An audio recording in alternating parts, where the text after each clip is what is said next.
Damn, son, where'd you find this?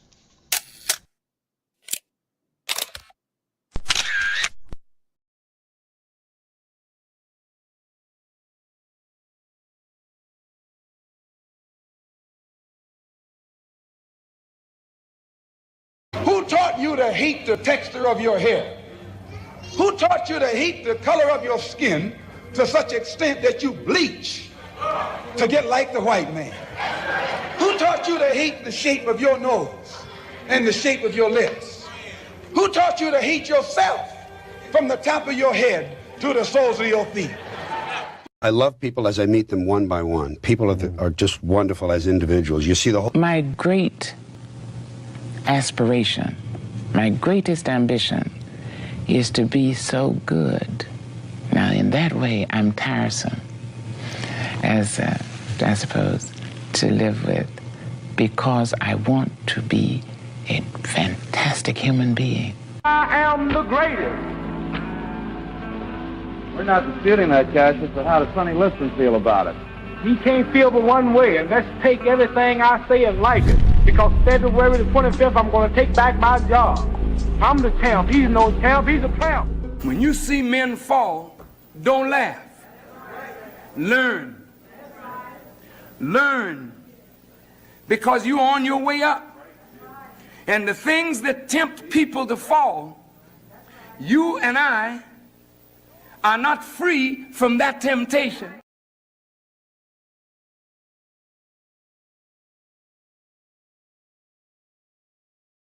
By examining his own attitude towards the possibilities of peace, towards the Soviet Union, towards the course of the Cold War. Art muscle. It was a way of making me feel that they were a part of me. You see it on the bridge. Wait a minute, I didn't get it. If the government had to change the screw in the bridge, they had to shut it down. They got state troopers out there. They got lanes closed. They got their strange machines. How did they get up there? The first. What's good? People's peace and blessings, glory, praise, and honor to the Most High. Happy Wednesday. I do hope all is well with each and every one of you. Good to be back. Indeed. You know what time it is. Before I do what I do, I want to give a shout out to my content creators, my poets, my writers, everybody, just everybody. Salute to you. You're still here, you still work, you're still grinding, you're still getting it in. All right. You see the title. We got Sydney in the building. I got a clip here I'm gonna play. And we're gonna have a good time. Like, share, subscribe, follow. Let the people know we on. See what's going on.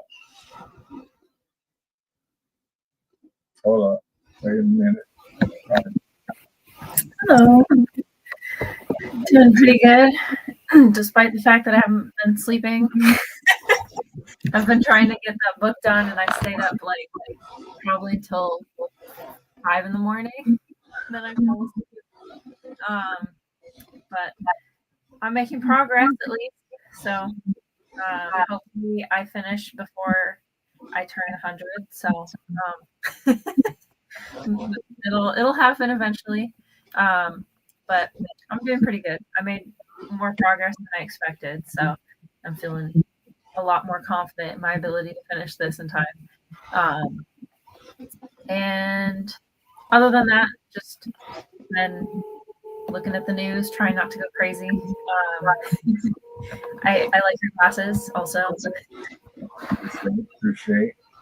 I don't wear them very often, but when I do, I do. But yeah, man. My apologies, I forgot. Like, you sent me this before, and like I don't scroll like that. So I had it scheduled, and then I ended up switching it out.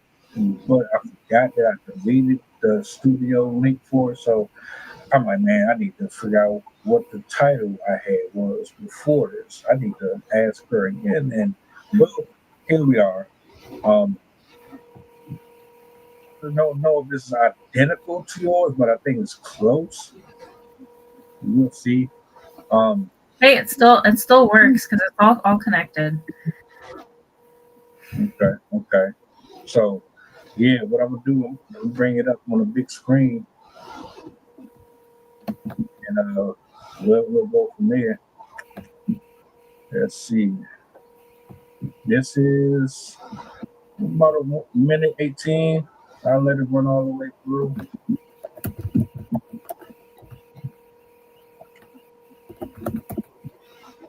Specifically asked the question about the effect of immigration policies on labor supply. How restrictive do you think that current policy is, and is that something that will just... Current immigration policy? Yeah. I'd say stronger policy than most people had expected. You know, we've seen, very sharp decline in growth of the labor force and in people entering the country. More expulsions, those are rising, and that kind of thing. So yeah, that's a big economic factor. So that will mean fewer people to work. You have anecdotal evidence of industries that are just having a hard time finding people.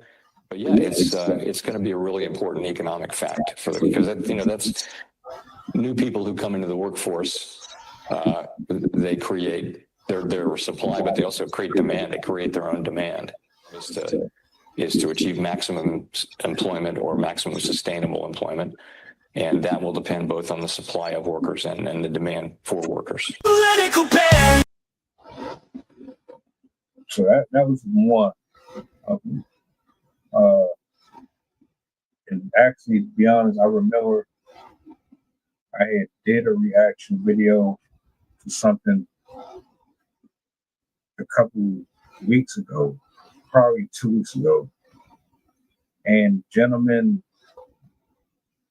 he did the video. He said, look, I got rid of all of my workers. You sent them all away. But I don't see anybody taking the jobs. Like his whole area, like everything was empty. He didn't have no employees whatsoever. So he's like, all right, so where's all of the workers that you said were being stolen from foreigners? I don't see nobody here. And I think that ties into this. Do you want to give any critique or feedback off of this or the clip in general that you had before? I'm going to look for another one. Yeah. So I wanted to do this stream to address immigration in general, because there's a lot of lies spread around that immigration is not good for this country, and that is not true. So I wanted to address this, and then also in this we can also talk about the repercussions in the labor market and how it's all related, because at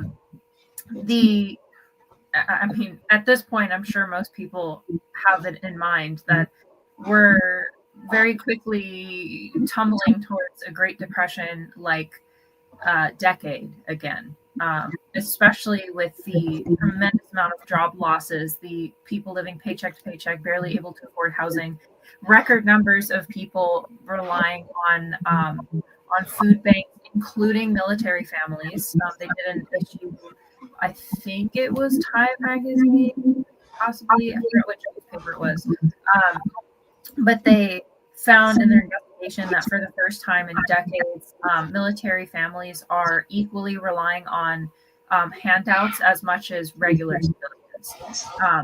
And immigration is heavily intertwined into this issue. A lot of people right, like to argue that they're stealing money from America, that they're a drain on the system, that they're the reason why we're in debt, that they're not paying into the system. But all of these things are fallacies, and they lead us to mistreating people that are in this country for the right reasons. Of course, there are people that come here illegally. They come here without following the correct laws, the correct processes to become a citizen. However, there's a tremendous number, a high percentage of these immigrants that have done so properly. They have taken the correct routes to do this, and they are of an extreme benefit to this country. So I wanted to use this stream to kind of discuss that, all the ways that they benefit us, the reasons why we need them, and then also address some of the conversations around joblessness in America and some of the reasons why we see a disproportionate number of immigrants in certain jobs compared to regular Americans. Something that's on my mind a lot is is it really a big problem that you have foreigners working in these spaces that most people are not really trying to? I mean, ethically, if you didn't go by the book and you're over here, I understand the concern and the issue. But for someone who has all the credentials to be here, that shouldn't be a concern at all. You're here on the right merits. So if you are, like, put it this way, if you're willing to do the grunge work and the stuff that makes your hands scruffy and scarred up, and you willing to risk your life because you just have that mentality, like you're going to go out here and get it regardless, nothing's stopping you, go ahead. I ain't got nothing against you. But what's the problem with someone like that? Again, the video I showed a while ago, the guy just looking for people to work. I believe that was like in North Carolina, if I'm not mistaken. Not a single soul. How does that happen? If so many people are unemployed and looking for work, what's the holdup? What's slowing everything down? What's some of the issues that you see that's most prevalent that you're trying to tackle or address specifically? I think one of the biggest things that comes to mind is, besides the fact that all of this misinformation allows us to mistreat people on the streets, we're seeing this left and right with ICE, how they're going full force and basically even attacking American citizens under the guise that, oh, we're just removing illegals. It's emboldening these people to follow with these falsities. But really the biggest thing for me, my biggest concern is that immigrant populations make up, depending on where you're at, up to 70% of agricultural workers. In the United States, this is just an estimate done in 2023, 4 to 5 million undocumented workers are employed in the agricultural industry, which represents approximately 1/5 of the total workforce in the United States agricultural sector. And this number does grow by the year as population grows and as more people come to the country. And to lose that amount of people is incredibly damaging to the farm staff population, because number one, especially with how things are going right now, they're losing them in mass. This is not something they can adjust as easily to. It's like the equivalent of you go into a forest and instead of cutting down a tree, planting some trees, letting it regrow, you're going to cut through the whole forest and then wonder why there's no forest left. And because of the quantities that they're removing, and also even people that are not removed, there are still a high percentage of them that are not going to work anymore because they're too scared to. They're under threat of being caught and deported and sent away, even if they are here legally, because of the aggressive manner in which this administration is acting. And if you lose, if you lose 50% of the people that are picking vegetables or are processing the produce that is coming out of these farms are going to sit empty. And we're already starting to see that. There's I've heard video after video of compilations of farmers in the Midwest, farmers in California, farmers on the East Coast, everywhere, talking about how the crops are now sitting in the field rotting because they don't have enough people to pick the crops. And this is partially because we've lost such a substantial number of people, but the idea that Americans are just going to take the jobs, they're not going to, because number one, most people aren't willing to work for prices that low. Farm jobs are not lucrative. They often don't provide exceptional benefits. They have harsh conditions. They're physically demanding. They involve seasonal work during times that people wouldn't want to work. They can be very dangerous. And then also we have this bias in the country that to be a useful human being, you have to have a college degree. And so we have a tremendous number of students or a tremendous number of people that consider themselves overqualified and would never stoop to that level and work a job like that. Additionally, people would only be seeking jobs that they think will allow them to get somewhere. And farm work isn't really you can get promoted to become manager one day, you're going to be able to get into the business and whatever. It's manual labor. And so unless you are really passionate about farming or you love being outdoors and you don't mind the low pay, there are very few people that are willing to take those jobs, which is why you traditionally see people in difficult situations taking those jobs, because one, it's all they can get, and two, it's easier for them. And also they're going to be surrounded by more people that understand who they are and what they're doing. And the whole idea of it being kind of a community, especially I still remember when I lived out in Monterey, Watsonville area, there were still little communities of farm workers that would all live together in the same little trailer park type situations, or the mobile home type setups. And a lot of them were the migrant farm workers. That's another aspect too. And sometimes these jobs require you to move back and forth between different farms because they're not always in season. Strawberries are picked during the summer, and some of the stuff is planted and picked during the fall, and then other ones are picked in the spring. And so if you're a strawberry picker, you're only going to have a job for a certain amount of time, and then you'll have to move on and find a different farm that has different crops. That way you can continue having a job, even though those other produce items are not available at the time.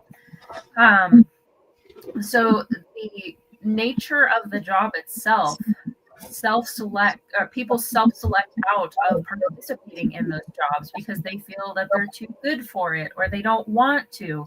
And we're a very pampered society where people in general aren't really outside. They don't like hard labor. They don't want to be in the sun. They don't want to have a physically demanding job. There's also the aspect of all the chemicals and fit machinery and stuff like that put people off. I don't want to make space for that.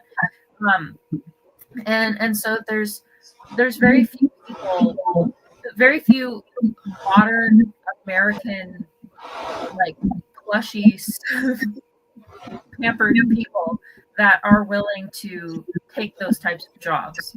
And as I said, that's why you end up seeing mostly people that are desperate for these jobs, working these jobs. Not to mention farm work, farmers and whatnot, they're more willing to work under the table as opposed to a corporation who's not going to be willing to make exceptions for individuals that don't have proper documentation or whatever. Because farmers need as many people as they can get. And I mean, truthfully, they do vastly underpay people. Like you could $1, $2, $4 per hour, or even getting paid by the amount that you are producing, as opposed to the number of hours that you work. They're a lot more willing to overlook certain underqualifications that many other businesses would not be willing to overlook. There's also a higher quantity of prison formerly incarcerated individuals working in these types of jobs as well. That's why you overwhelmingly see people who are considered lower class citizens, even though I hate that terminology because they're not lower class, they just happen to have fewer economic opportunities. But they're more likely to be working farm jobs, working in mechanic shops, working as shipping, like putting stuff on trucks, doing the dirty work that nobody else wants to do, because that's all that's left. And that's the only jobs that they're kind of free from the stigma. Because I mean, we've probably all had that experience where you come into a job that you don't quite fit in, and you know the feeling, you know the looks that you get. Imagine if you look a certain way, can't properly speak English yet, or you just don't have all of the qualifications in the background that everyone else does. They're going to look at you a certain way, and so it's really uncomfortable for individuals that even have these qualifications to enter into more white collar work. So that's why we end up seeing them more involved in the blue collar work that normal Americans tend to not want to do. Another thing that you're not factoring in is Latinos and stuff like that. Them people work together. They ain't sneak dissing each other like we do on the job. They ain't out here trying to flex and live like the Joneses. They share a car. Like every time I got off of work, they don't even live together. They carpool to the train station, or they get dropped off. They put gas in the person's tank. They ride together, all of them. Family or not, they live together. They will literally put in for a house or save. They'll live in an apartment, save up underneath the same spot, and then spread out to other places. They have a system that works. So while we sit here and we scoff, oh, that ain't enough. I'm not doing that for this. You're looking at it completely different than they are. We have a certain independence that is kind of toxic in a way. There's nothing wrong with being independent. It's an issue when you find a problem with working with others for a common goal. See, they they see that they're trying to obtain certain objectives. They all have commonalities, and they say, all right, we all want to do this. Let's just go ahead and put our money together. It save us time. Yeah, the pay is cheap, but if we all put in, we can still save and cover the cost of these bills that's out here. Like, I get it. Everything is expensive. And that's another thing that drives people insane. The constant looming monster of, I got the bill on the 1st, I got the bill on the 15th. What am I going to do? What am I going to do? You can't pay me $10. You can't pay me $15. That's not going to cut it. And like, that stuff does make a person miserable. You would rather say no to this job because it don't pay enough to afford your lifestyle than to live with somebody of your culture. Because why? You can't be around this person for a significant amount of time because culturally you don't like them for whatever reason. Like there's things about, that's why I say it, there's things about the culture I hate because it gives off this impression that I can work with this black person because we're from different territories or some stupid shit like that. Nah, we both trying to make it out here. We trying to get somewhere. You do what you got to do, bro. I'm gonna do what I gotta do. We're gonna make sure we all right. We don't want to look out for each other. It's like every man for himself.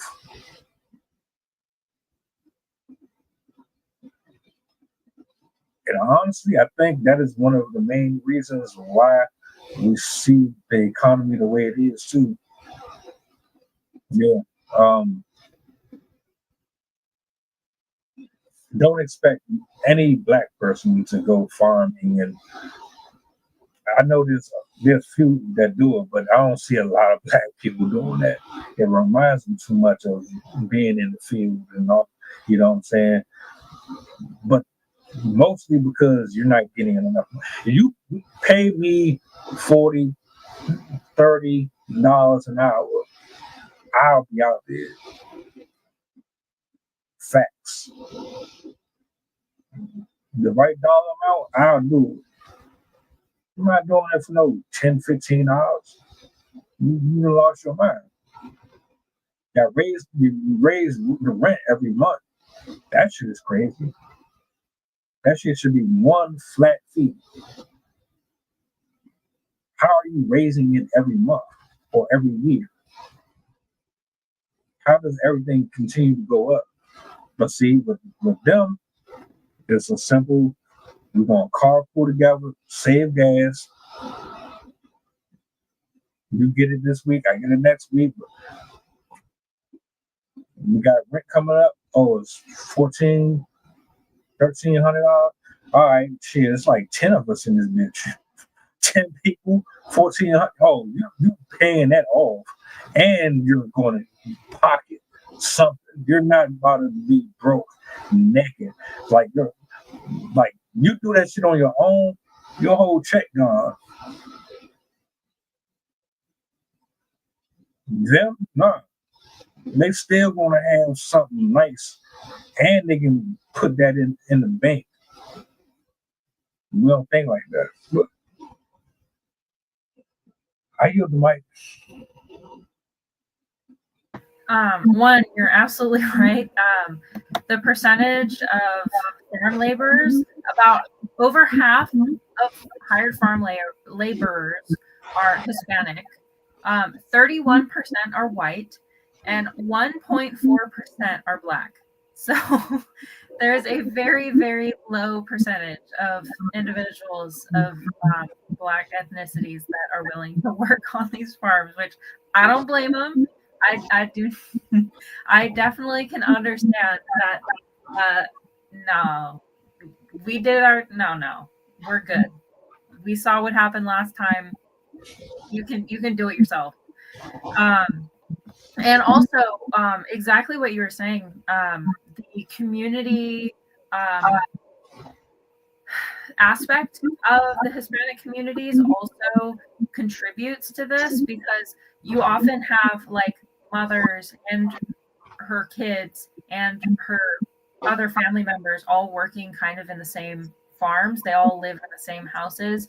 Hispanics overwhelmingly have are most likely to have multi generational houses where they have the mother, the children, an aunt, an uncle, a grandparent, all living under the same roof, because that is culturally what they've built their lives around. They're very much a cohesive, community-oriented population, whereas in especially the white communities, they're very oriented towards independence, and like your value is linked to your ability to do things by yourself without anybody's help. And so there's a huge stigma, especially in those white populations, that if you are in a communal or if you're in a community type setup, or if you are relying on other people to help you, or if you're living in a house with multiple other families or people, you will be seen as less successful. And because we're such an independent and kind of self-esteem based community, it can very much affect people's willingness to give into those stereotypical environments. Like there's a lot of people that would rather be broke and live paycheck to paycheck than have to share their house with a different family or their own family. So there's that. And then also another thing that you mentioned, the cost of living is a huge aspect as well, because as we all know, the cost of living in the majority of the states around the United States is disgustingly high. Like, just to give you an idea, we've been looking at homes just in the off chance that maybe we can finally afford something. There isn't a single house within a 2-hour radius of us that we would be able to afford. And we're looking at like 1 to 2 bedroom houses. So we're not even asking for that much. And we would not be able to afford it. Like there was I think it was a 1-bedroom, half bathroom. I don't even know how that would work. Like tiny house, studio, condo thing. They were asking for like, I think it was $5,000 a month. It's like, if you're working for jobs like this, you wouldn't be able to level up and move to the city. So that's another reason why they pursue jobs like this, because oftentimes they don't have the ability to afford a car, or at least a very nice car. And they're often relying on like hand-me-downs or used items and whatever. So they already are struggling to make ends meet. And imagine trying to get a place to rent or to live in that people working $25 an hour aren't even able to afford when you're only making $4 an hour. So it's a lot more common for them to get into these communities and also live in rural areas, because the cost of living is significantly cheaper. Most people don't want to live next to a farm. They don't want to have to live in the booties. And so the cost of living is much higher in the places that people want to live, the suburbs, the inner city, the like downtown area, all that stuff. And So if you don't have a car, or you don't have a very good car, and you don't have the ability to pay for gas to travel that far, and you don't have the money to afford like a super fancy nice house, you're going to have to look for what you can get, and that's often going to be found in the rural communities. And I don't know how widespread it is now, but I know definitely in the past, and still to this day, I just don't know exactly what the percentage is. Farm workers will often live on the land that they work for. The people that hire them give them like tiny little shacks, basically, or trailers, or some sort of farm work housing, so they can live on the property. Part of this is because of the work hours. Like sometimes they have to work from sunrise to sunset. And so it's easier to live on the place so you just have to get up and go outside and do it. It also makes it harder to regulate how the businesses are treating the workers, which is its own problem, obviously. But it is a factor in why they get paid so little, why they don't get benefits, why they can be allowed to live on the property. Like imagine if you asked Amazon to try and live in their warehouse, like they would immediately like, no, and we're gonna fire you just for asking. So the cost of living also immensely impacts the type of jobs that these people are going to have access to. And that's commonly why that's another reason contributing to why they are getting this farm work, because those are the jobs that are available in those regions. If you live in a really rural area, you're very likely not going to be working for a fancy company.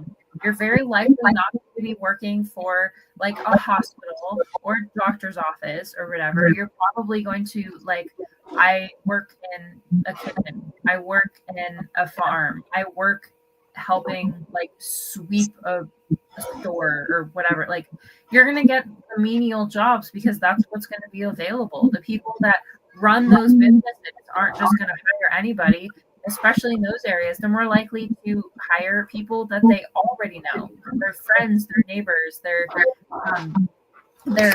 children. So nepotism is quite high in some of those areas.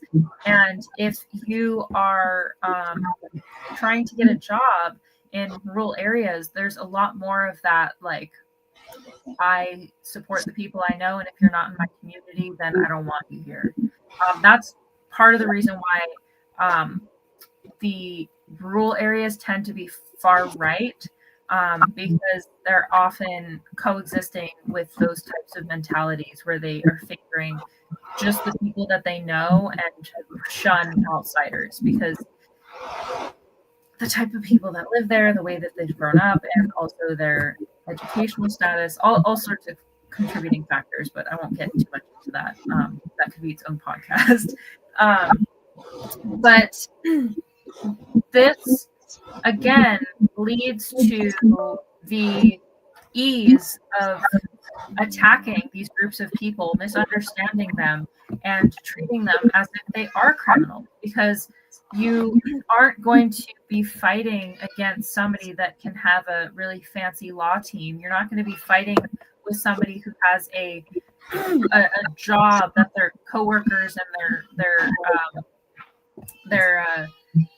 work, the boss or whatever, is going to be standing up for them and trying to help them out of the situation. Like, they're working for people that don't really care about them and that are only hiring them because they're cheap labor. And so if these ICE agents come in and say, hey, we want all of your illegal immigrants, they're either going to flee or the person's going to turn them over because they might get something out of it or whatever. I don't even know what their reasons would be, but yeah, they're not nearly as protected as people in all sorts of other jobs.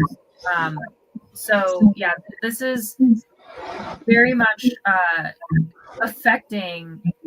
It's rippling out, and it's affecting how we treat people within this category and without this category that are still matching the same types of stereotypes. Like the racism against the Hispanic community in general, even if they have been in the United States for generations after generations, they're still poorly treated. They're still shunned from jobs. They're still looked down and treated as if they're just taking handouts and are like milking the system and whatever. Like I've seen it in person, just from the various jobs that I've worked in, how people can be treated, even if that nothing about that is true. I mean, we hear about how they talk about Mexico in general as if they're all degenerates, but Mexico they're like us. There's people that are just as wealthy as us, and there's people that are just as poor as us.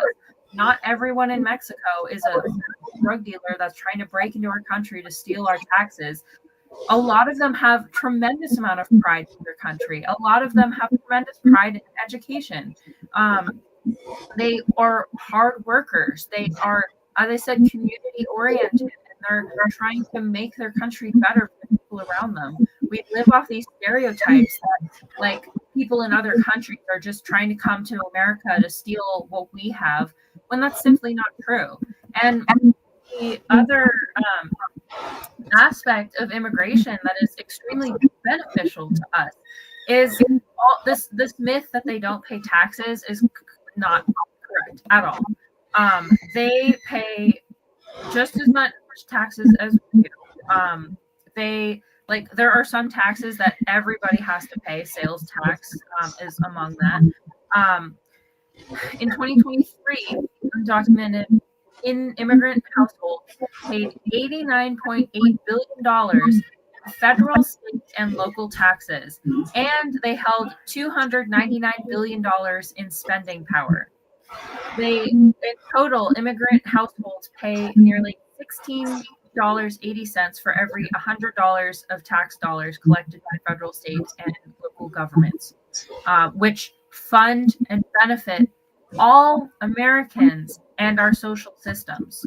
So this myth that they don't pay taxes, that they're sapping from the system, is completely false, because they are paying taxes just like the rest of us, and those taxes are going to the same programs that we all use.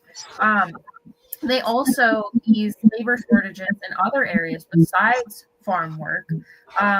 The healthcare industry has 16% of nurses and 28% of health aides who are considered immigrants. And then we also have a high percentage of our the people running, like, behind the scenes restaurants and stores and packaging facilities and shipping facilities, trucking facilities, or trucking industry, the mechanical industry, the industrial, like, factory type industry. All of these people are very heavily dominated by immigrants or people that are undocumented. And this had to remove this amount of money from the system is going to have a dramatic impact on our lives, on our economy. Let's see, what are 89 billion? How much?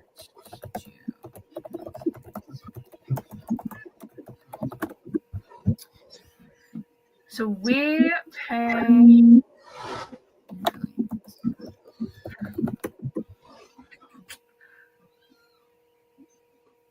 Oh, well, a side fact, let's see, $4.7 trillion in the last 8 years.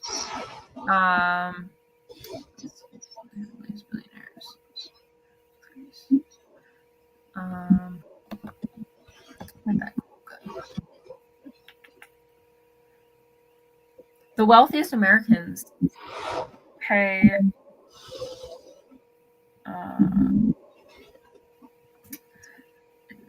let's see.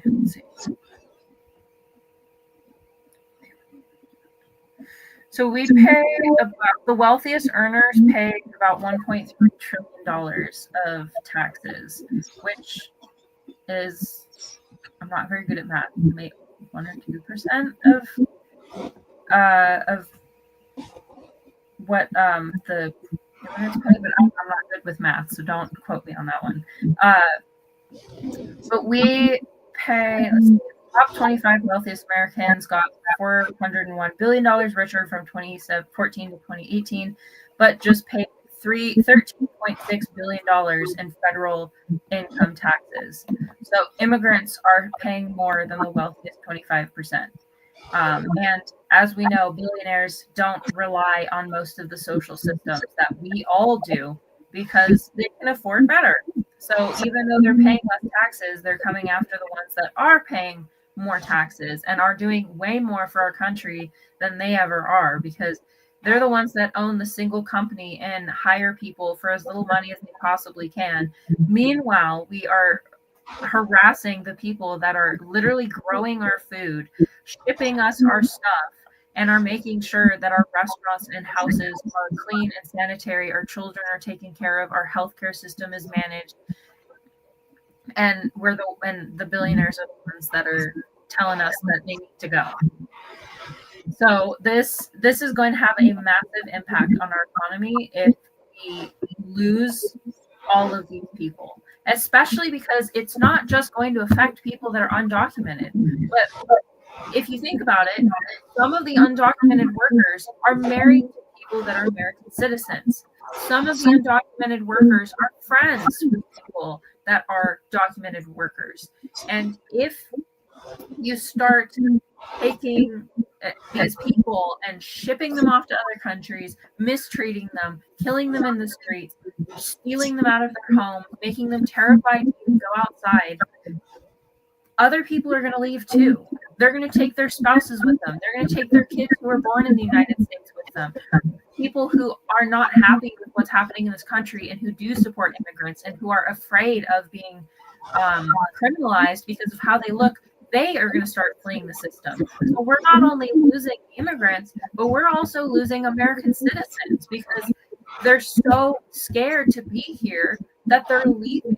And that is going to affect the workforce as well, because now it's not just the farm workers and the cleaners and shipping people, but you're also now going to have actual professionals. There's a record, now they're calling it the brain drain, where a record number of professionals are also leaving, doctors and teachers, professors, and people in higher income brackets and higher educational arenas are fleeing the country as well because they're scared to be here.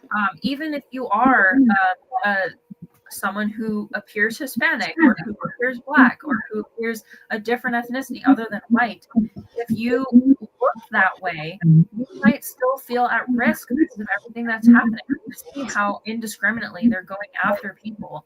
They don't care where you're from. You look off, or if you talk about things that they don't want you to, they're going to send you to a different country. And so we're going to see this really bleeding into all other areas of the government and the population.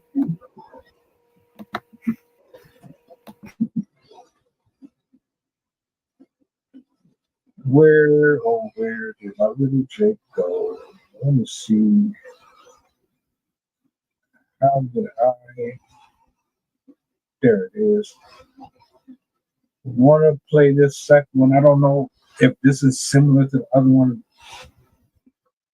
because I know the other one left out some stuff, but I wanted to add this in addition. This is 244. Let's hear what they say in this one. After mass deportations, you might expect that there are thousands of additional jobs for U.S. workers, but your research doesn't really show that that happens. Can you just explain why mass deportations cause such economic harm, such job loss for U.S. workers? So there are several reasons. one of which I think is widely understood by the American people, but the others not so well understood. The one that's well understood is people often say, oh, well, unauthorized immigrants take jobs that Americans aren't willing to do, so if you remove them, the Americans aren't going to go. Someone who lost their job in a factory in Maine is not going to go to the Central Valley of California to pick fruits and vegetables. People get that point. But there are several other, arguably even more important reasons why this is happening. One is a simple issue that we refer to as the demand side effect, which is not complicated at all. But there are about 8 million unauthorized workers in the United States. They earn hundreds of billions of dollars every year.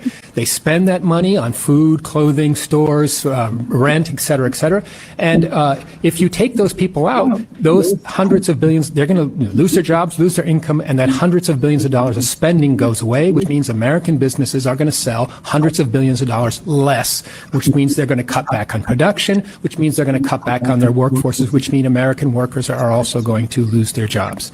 There's a second, probably even more important issue, and that is that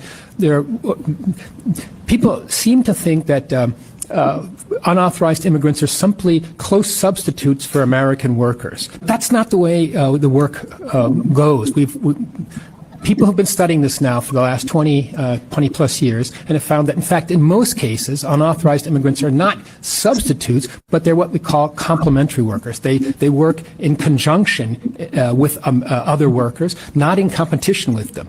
And what happens is if you strip out, for example, in a restaurant, the 3 or 4 workers in the back who are chopping the vegetables, cleaning the bathrooms, etc., and you can't replace them, then the American worker who may be overseeing the restaurant, who may be a waiter or waitress, they lose their jobs as well. All of you can understand that. All of you have staff. You have excellent staff. If we suddenly take away 25% of your staff, you're not going to be as productive as you are now. You're going to not do as well. So the problem is that we find that when you take out these hundreds of thousands of undocumented workers, not only do they lose their jobs, authorized immigrants often lose their jobs, and American citizens lose their jobs, usually in roughly equal numbers. After mass deportation.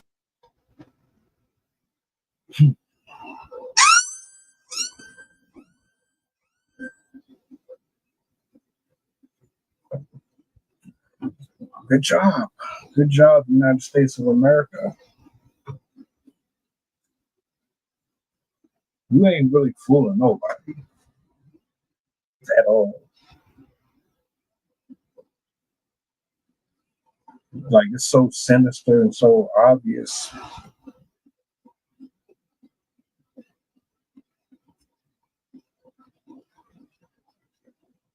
Everything goes up except for the pay.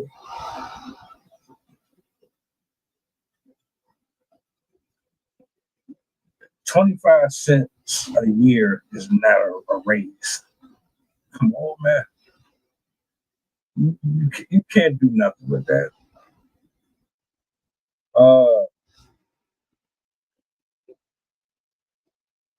So you raise the prices of everything. You get rid of the ones that are actually doing the jobs. And like you said, once you do that, like spending is there, they cut back. That helps you to save some money and redirect it to your own pockets. It feels like a smoke screen almost. It's like you're telling me that you did all of this for us, but why do I feel like you're really just doing all of this for you?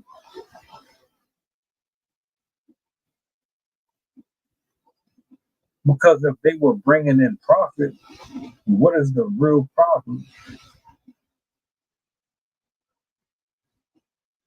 I don't get it. You know, I have an issue with illegals being here. I don't have a problem with someone being here who actually put in the time, who actually have the documents to support their citizenship. But at this point, I think everything is just manipulation. Everything's about control. It's about making it seem like it's one thing when it's really something else. I'm over it, to be honest with you. Again, get me out the country. I would rather be in another country where the rent is 8, no. The rent is like 600, 500 in some places. And the dollar over here, man, what? I done seen a couple of spots that I would love to hit up.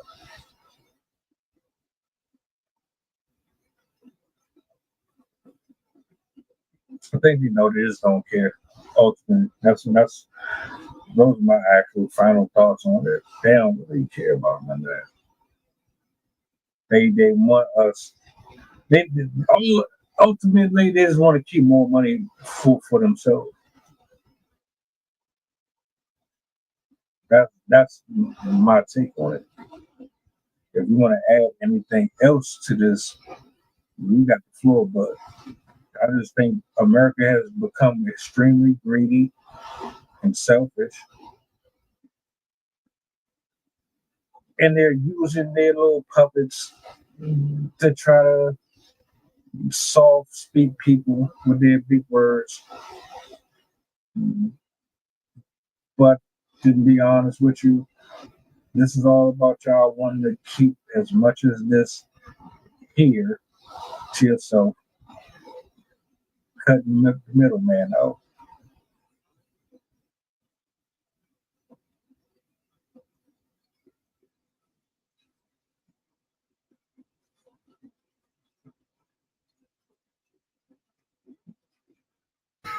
I was hoping my kid would stop crying, so I hope you don't hear her. Yeah, I always like to leave people with something to do, like an actionable thing. And with this, I really have to say that we have to start educating ourselves about the people around us, the systems that are supporting us, and really understanding just how predatory all of these systems are treating us. Because at this moment, we are next. The people that have the white collar jobs, the people that rely on Social Security, that have access to benefits, that have access to health insurance, that are not being forced to work in fields just for sustenance. We are next. This could be our future if we don't get a grasp on what we're doing with this country. The more people that we kick out, the more people that are going to end up filling in their spots. And imagine what it's going to be like for an American that's used to getting $20 an hour, now only getting paid $1 to $2 an hour to do backbreaking work. You don't get any health care in return. When you work these jobs, when you work in factories, when you work in warehouses and mechanical shops and farms, you're exposed to heavy metals, you're exposed to pesticides, you're exposed to chemicals that can do a lot of damage to your brain, your neural systems, your skin, your body is going to age faster, because if you are constantly having to walk around in the sun, carry heavy things, do manual labor all day long, like your fingers, your hands, your skin, everything's going to become harder and more, like, you're going to have more injuries. You're going to have more like knee pain when you're older and foot pain when you're older. You're more likely to have broken bones and other things that will persist and turn into other things later. I heard one story, which is among many stories, of there's a woman who was a farm worker, and she has 2 children, both of which are severely disabled, which she basically blames on the pesticides that she'd been exposed to, because they would spray the fields while she was walking through these fields. And a lot of the chemicals that we use in fields and in mechanic shops and in all of these other places are linked to cancers, to birth defects, to long-term chronic health conditions. And we have to keep that in mind, that just getting paid a little bit at a time isn't the only repercussion. Like, some of these people, a lot of these people are going to suffer these consequences for the rest of their lives. And they're going to not be able to live full and happy lives because of these repercussions. Imagine having to work on fields until you're 70 or 80 just because that's the only thing that you're able to do. This is the type of life that some of these people have to look forward to. So we really have to start reevaluating how we treat the people around us, how we view people based on what they do. Because right now, we put a lot of worth on people based on what skills they have and what work they are associated with. But that's not fair, because it's not like they choose that. I'm sure if you ask any of them if they'd rather be something else, none of them would be like, oh, I'm glad that I'm a farm worker. Like, most of these people would love to do a different job. They'd love to be an office worker. They'd love to be a nurse or a doctor or a professional, a teacher. But they can't because of how we're treating them, how they're stigmatized, the types of resources they don't have available to them, the level of poverty they might be coming from. And so we really need to start looking at people for who they are, for the fact that they're human, and that all humans deserve to be treated fairly and deserve to be taken care of.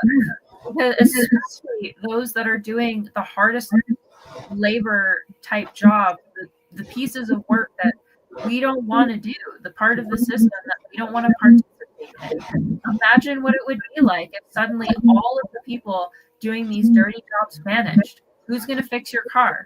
Who's going to clean your house or your restaurants or your hospitals? Or who's going to be helping manage all of who's going to be helping the doctors and nurses to take blood, to process samples, to test for environmental toxins? Like, a lot of these people do work behind the scenes that are not respected, but are immensely important to us.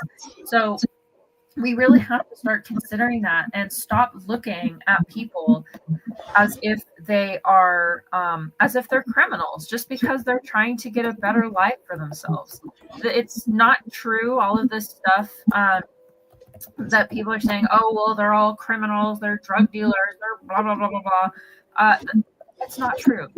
Yes, there are people that come from other countries that are drug dealers. There are people that come to other countries that are, I mean, there are people in our own country that are like that. Not every single person coming from another location is just a criminal and is just coming here just so they can mess up the country and steal money from us.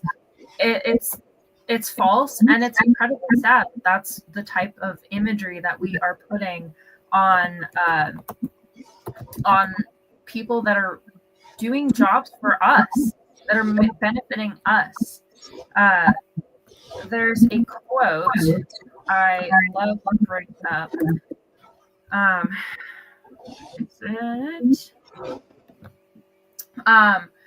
One of the most common things that I hear is like, it's usually from the Christian right, that they're against immigration and whatnot. In the Bible, Leviticus 19:33-34. When a foreigner resides among you in your land, do not mistreat them. The foreigner residing among you must be treated as your native born. Love them as yourself, for you were foreigners in Egypt. I am the Lord your God.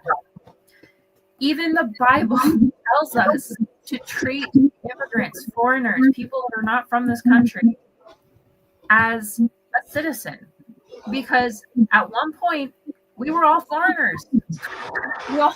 We all came from Africa, Turkey, that whole region. Like, we were all from that area at one point. And the fact that we have all separated ourselves and now think that we're special because the skin is lighter than another or our country's better than another, it's just wrong. And it's ironically completely biblically inaccurate.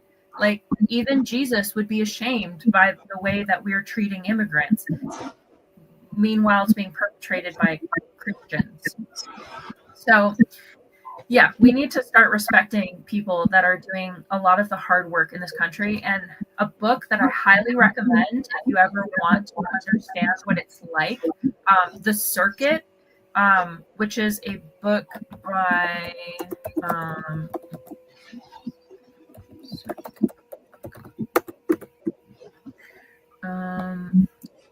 by Francisco Jimenez.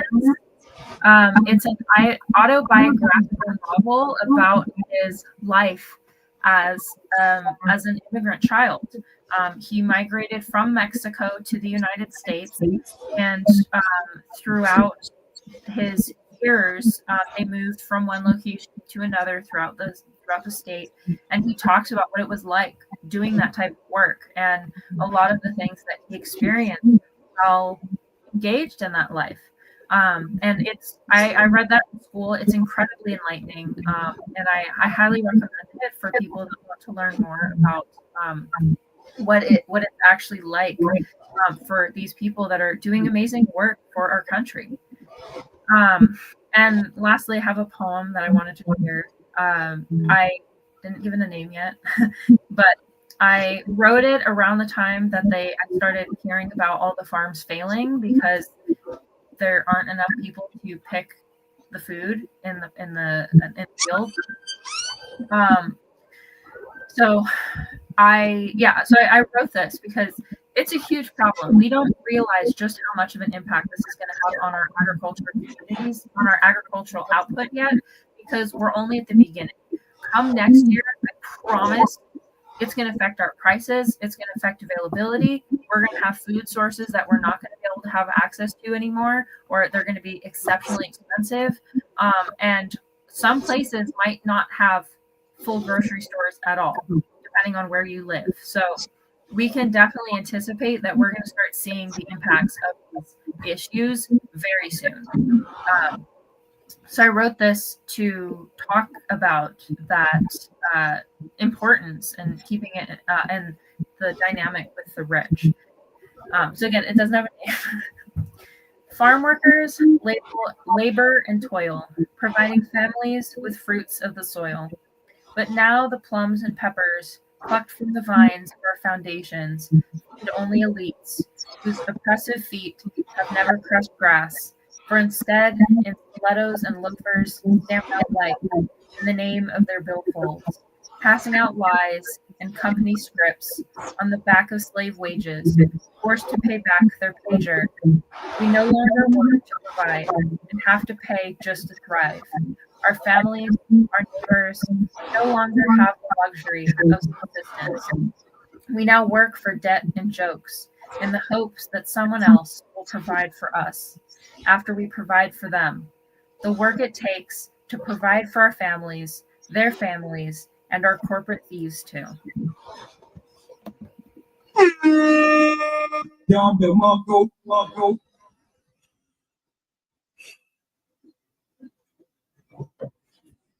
Spot on. I love that. If it wasn't for you, man, I don't know where my poetic flow would come from, because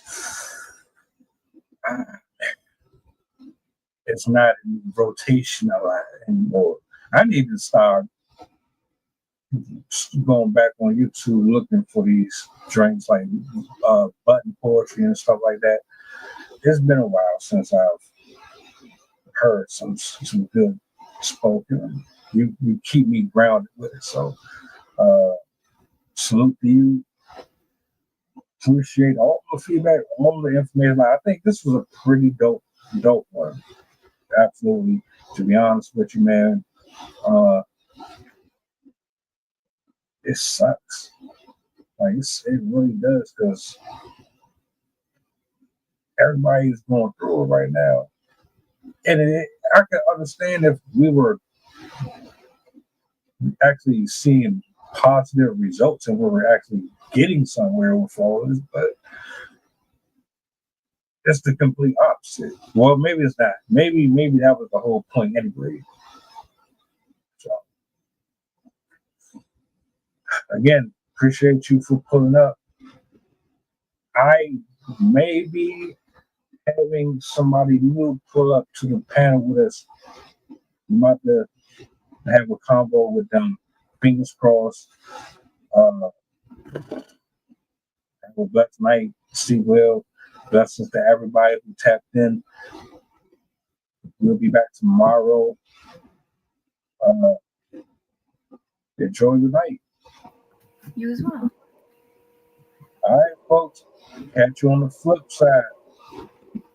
Have a good night, guys. And thank you, farm workers, for everything that you do. We appreciate you, even though the country doesn't show you. Yeah, for real.